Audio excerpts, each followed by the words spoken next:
سلام دوستای عزیز، به کانال من خوش اومدین. توی این ویدیو طرز تهیه یک مدل شیرینی عید رو براتون آماده کردم. امیدوارم که خوشتون بیاد. مواد لازم: آرد 120 گرم،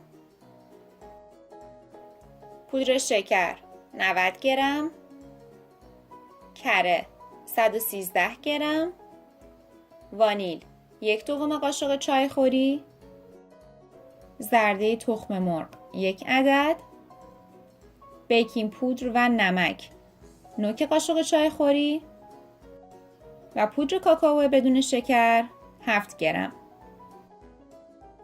کره و پودر شکر رو با همزن خوب میزنم تا کرمی رنگ بشه.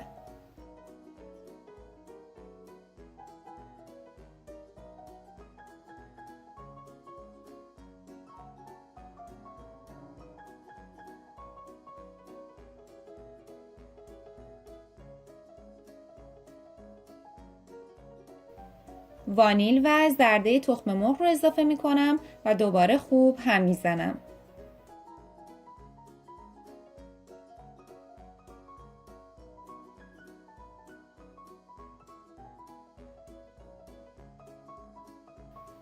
نمک و بیکینگ پودر رو به آرد اضافه کرده و طی 3 مرحله داخل کاسه می ریزم.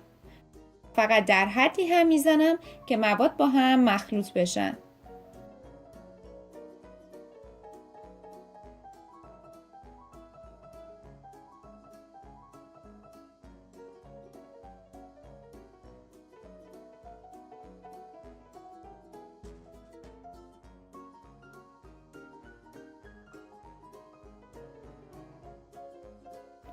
حالا خمیر رو به 2 قسمت تقسیم کرده و 1 قسمت رو با پودر کاکائو مخلوط می کنم.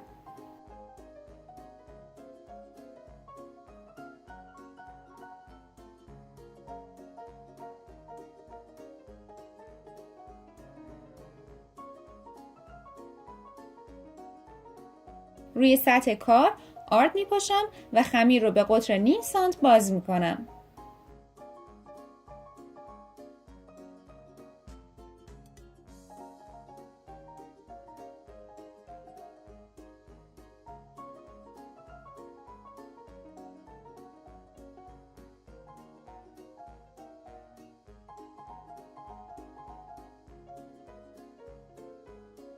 با کمک قالب‌های مختلف قالب میزنم و کوکی ها رو روی سینی فر میچینم.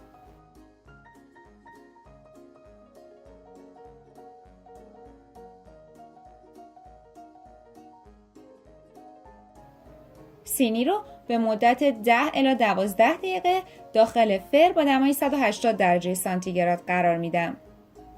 بعد از اتمام زمان پخت و خنک شدن کوکی ها، اونها رو با شکلات آب کرده، پودر پسته و پودر بادام تزیین می کنم. شما میتونید از پودر نارگیل، مربا و یا حتی پودر گل سرخ هم استفاده کنید. این کوکی ها بسیار ترد و خوشمزه هستند و گزینه مناسبی برای عید محسوب میشن. امیدوارم که از این ویدیو هم خوشتون اومده باشه و حتما این کوکی های خوشمزه رو درست کنید و لذت ببرید. خوشحال میشم که این ویدیو رو لایک کنید، به اشتراک بذارید و سابسکرایب کرده و عضو کانال بشید.